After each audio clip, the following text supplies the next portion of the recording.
Happy independence day. YouTube পরিবারের সমস্ত বন্ধুদের জানাচ্ছি স্বাধীনতা দিবসের অনেক শুভেচ্ছা ও ভালোবাসা। দেখুন আমি একটা কি সুন্দর আজকে স্বাধীনতা দিবসের কেক বানিয়েছি, আর এটা ট্রাইকালার ভাবে বানিয়েছি। কিভাবে বানিয়েছি সেই রেসিপিটাই আজকে আপনাদের আমি করে দেখাবো। চলুন দেখে নেওয়া যাক এই কেকটা আমি কিভাবে বানালাম। এই কেকটা বানানোর জন্য আমি একটা এগলেস কেকের স্পঞ্জ নিয়েছি।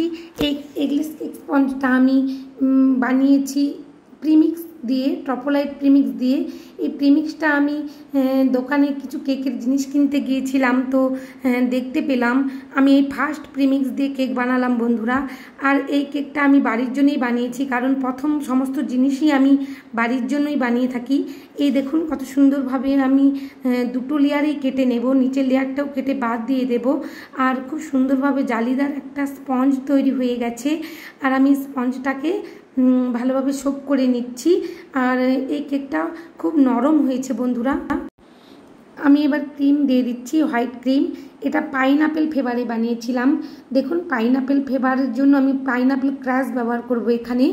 আর প্রথমে ভালোভাবে আমি দুটো লেয়ারে কেটেছি, যেহেতু একটু ক্রিম বেশি দিচ্ছি যাতে হাইটটা হয়। এই দেখুন পাইনঅ্যাপেল ক্রাশ আমি নিয়েছি, নিয়ে আমি দিয়ে দিলাম, দিয়ে ভালোভাবে স্প্রেড করে দিচ্ছি একটা প্যালেট নাইফ দিয়ে।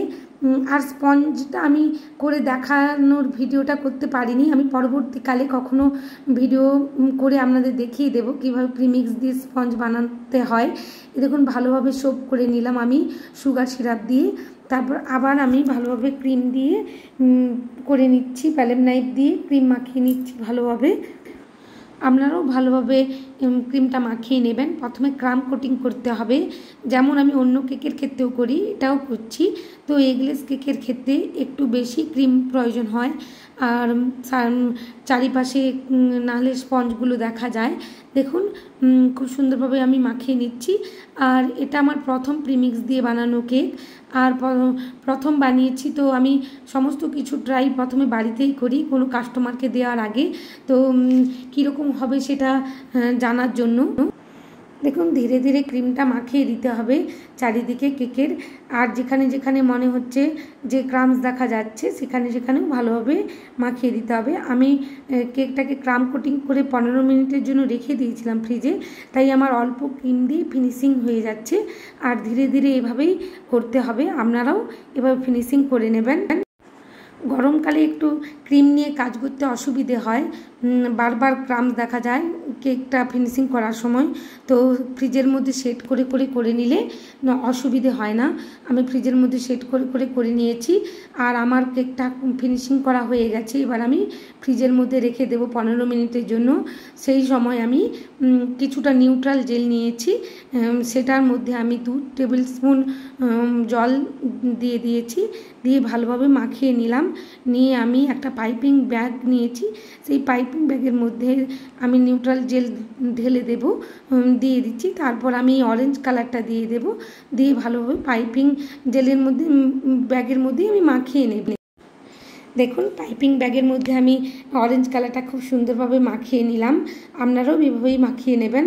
এবার আমি সবুজ কালারটা মাখাবো, তাই আমি সমস্ত ক্ষেত্রে জেল কালার ব্যবহার করছি, আপনারাও জেল কালার নিয়ে নেবেন।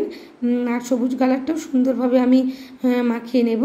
আর সাদা কালারটা আমি একদম বাটির মধ্যেই দিয়ে দিয়েছি, যেটুকু ছিল জেল, নিউট্রাল জেল। তো পাইপিং ব্যাগের মধ্যে আমি ঢেলে নিলাম। এরপর দেখুন আমি কেকটাকে বের করে নিয়ে এসেছি, নিয়ে এসে এবার সুন্দরভাবে আমি অরেঞ্জ কালারটা দিয়ে দিচ্ছি। আর এই পাইপিং জেলগুলো ধীরে ধীরে দিতে হয়। আমার কমলা রঙটা একটু এদিক সেদিক হয়ে গেছিলো। দেখুন প্যালেট নাইফ দিয়ে খুব সুন্দর বা আলতো হাতে করবেন বন্ধুরা, নাহলে এদিক সেদিক হয়ে যাওয়ার সম্ভাবনা থাকে। এই দেখুন আস্তে আস্তে প্যালেট নাইফ দিয়ে, নাহলে ক্রিম উঠে চলে আসার সম্ভাবনা থাকে। নিউট্রাল জেলটা কেকের মধ্যে ছড়ানোর সময় ধীরে ধীরে প্যালেট নাইফ দিয়ে করতে হবে, আর নাহলে ক্রিম উঠে চলে আসবে। এই দেখুন আমি সাদা নিউট্রাল জেল দিয়ে দিচ্ছি, আর একটু দ্রুত দেখানো হচ্ছে, আমি ধীরে ধীরেই দিয়েছি। একটু এদিক সেদিক হয়ে গেছে, কিছু নয়, কারণ এটা সাদা ক্রিমের সাথেই মিশে যাবে। আমি ভালোভাবে আস্তে আস্তে এটাকে প্যালেট নাইফ দিয়ে স্প্রেড করে দিচ্ছি। এবার সবুজ রঙের যে নিউট্রাল জেলটা আমি রেডি করে রেখেছিলাম সেটাও আমি ধীরে ধীরে দিয়ে দিচ্ছি। আর প্রতিবারই আমি প্যালেট নাইফটাকে ভালোভাবে মুছে নিচ্ছি ভিজে রুমালের মধ্যে, নাহলে একটা রঙের সঙ্গে আরেকটা রঙ উঠে চলে আসবে। আর যেখানে যেখানে সাদা রঙ বাকি ছিল সেখানে আমি দিয়ে দিলাম। দেখুন বন্ধুরা, একটা অসাধারণ লুক এসে গেছে। এবার আমি ড্রিপিং করে দিচ্ছি, সবুজের দিকে সবুজ রঙের ড্রিপিং করছি।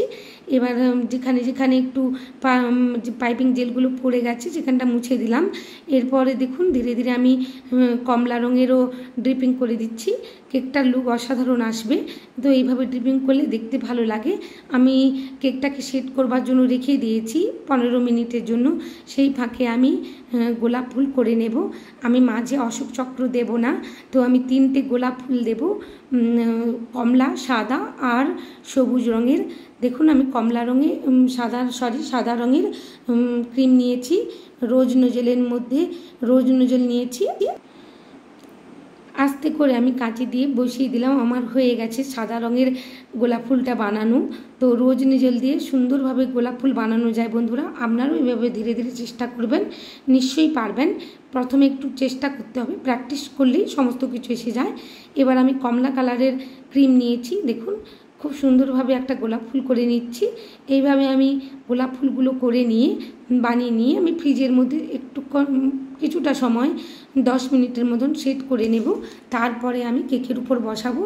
এরপর আমি সবুজ কালারের করে নিয়েছি একটা গোলাপ ফুল, খুব সুন্দরভাবে করা হচ্ছে। দেখুন ইংরেজি ইউ অক্ষরের মতন ঘুরিয়ে নিলেই খুব সুন্দর একটা গোলাপ ফুল হয়ে যাবে। আমি গোলাপ ফুলগুলো বেশি বড় করিনি, ছোট ছোট করে করেছি কেকের মাঝে বসাবো বলে।